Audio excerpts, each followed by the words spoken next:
ভাত রান্নার সহজ পদ্ধতি, যেখানে মার গালতে হবে না, হাত পোড়ারও ভয় নেই, আর ভাত হবে একদম ঝরঝরে। আসসালামু আলাইকুম, বলছি সোনালিস কিচেন থেকে। আশা করছি সবাই ভালো আছেন।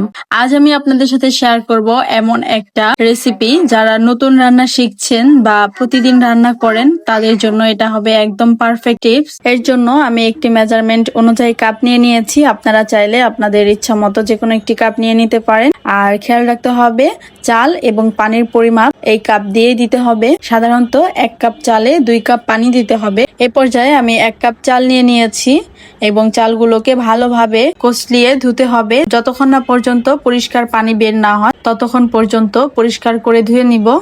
আমরা অনেকেই ভাত রান্না করতে গিয়ে মার গালার সময় সমস্যায় পড়ি।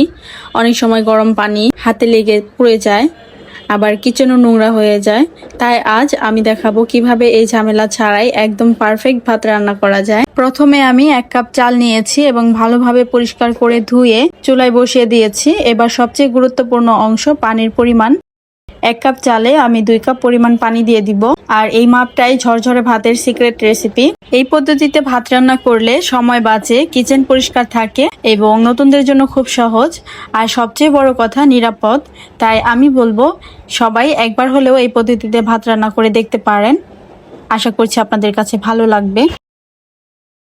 এখন চুলায় বসিয়ে হাই আঁচে রান্না করব এবং ঢাকনা দিয়ে ঢেকে দেব। এতে ভাত ভালোভাবে সিদ্ধ হবে। এরপর পানি ধীরে ধীরে শুকিয়ে যাবে, কিন্তু কোনোভাবেই মার ঝরাবো না। যখন দেখব ভাতে বলক চলে এসছে সে পর্যায়ে ঢাকনা তুলে নিব এবং এর মাঝে মাঝে একটু নাড়াচাড়া করে দিতে হবে, না হলে চালটা নিচে ধরে যাওয়ার সম্ভাবনা বেশি থাকে। মারসহ ভাতে কার্বোহাইড্রেট বেশি থাকে, যা শরীরকে দিনভর কাজ করার জন্য ভালো শক্তি দেয়।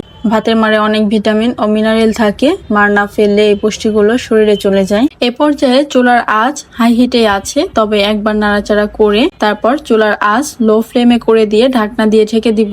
7 থেকে 8 মিনিটের জন্য রেখে দিব। একদম লো ফ্লেমে দমে বসিয়ে রাখবো। এতে করে ভাতের মারগুলো এত সুন্দরভাবে ভাতের সাথে মিশে আসবে এবং ভাতগুলো ঝরঝরে হয়ে যাবে। আপনি দেখলেই বুঝতে পারবেন কতটা পারফেক্ট ভাত হবে। ভিডিওটি যদি ভালো লাগে তাহলে অবশ্যই লাইক, কমেন্ট আর শেয়ার করবেন। আর এমন সহজ কিচেন টিপস পেতে আমার চ্যানেলটি সাবস্ক্রাইব করে রাখবেন। কাজটি যদি অলরেডি আপনি করে থেকে থাকেন, আপনাকে অসংখ্য ধন্যবাদ।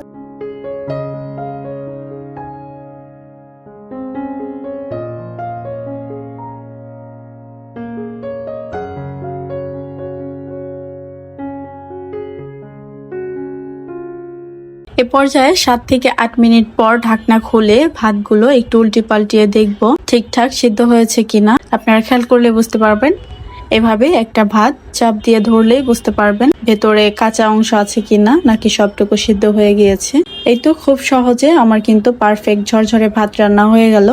আপনারা যারা নতুন রাঁধুনি আছেন বা অনেকে রেগুলার ভাতের মার গালাটাকে ঝামেলা মনে করেন, তারা চাইলে এই সহজ পদ্ধতিতে ভাত রান্না করে ফেলতে পারবেন খুব অল্প সময়ের মধ্যে। আজকের মতো বিদায় নিচ্ছি এখানে। আল্লাহ হাফিজ। আসসালামু আলাইকুম।